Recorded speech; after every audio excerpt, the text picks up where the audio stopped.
ISA got started on November 24, 1985.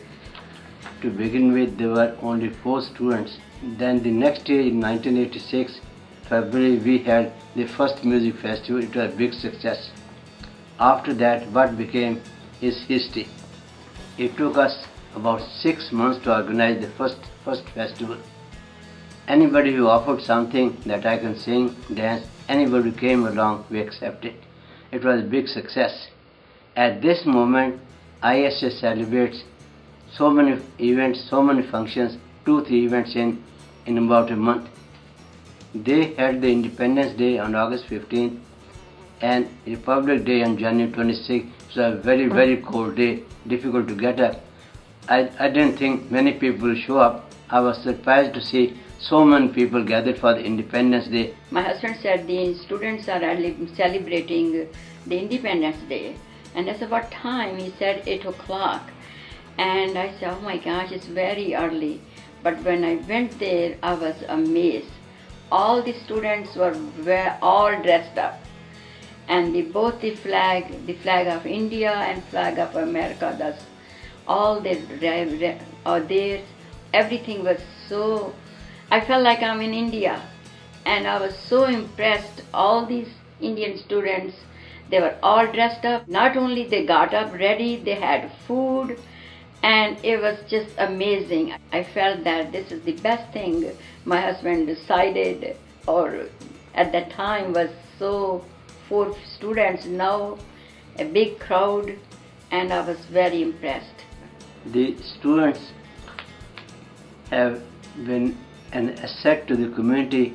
Each of the students from India has done so well that people take pride in them. People think all Indian students are good.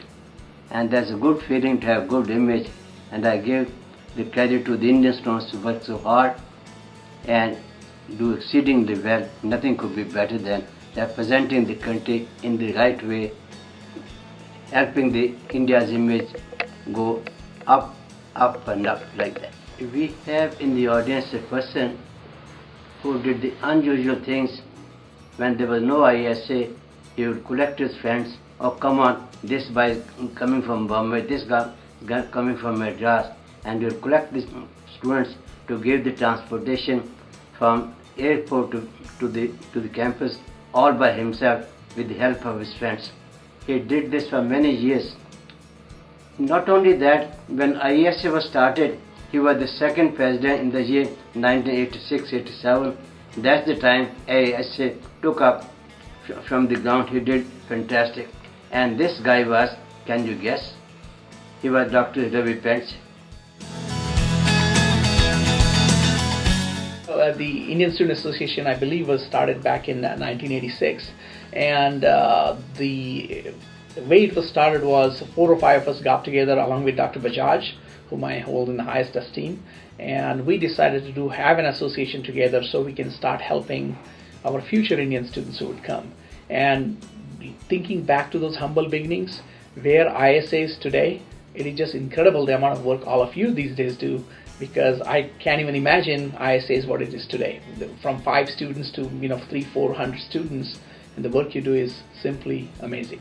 And they're doing this while doing exceptionally well in their classes and voluntarily giving their time to enrich the Wichita State community and Wichita community. What we saw in Century 2 just a few days ago, I mean, all the student groups from WSU who participated, they didn't have to do that, but they practiced months and months and did it, and were able to share a little bit of our culture with the rest of the community, right? I mean, those type of things are what basically stand out in the Indian Student Association, compared to other student organizations. I mean, I see when the international fair occurs, I remember the time, and I know it still occurs, where when we used to have that table displays, the Indian Student Association typically used to sweep all of the awards for the table display.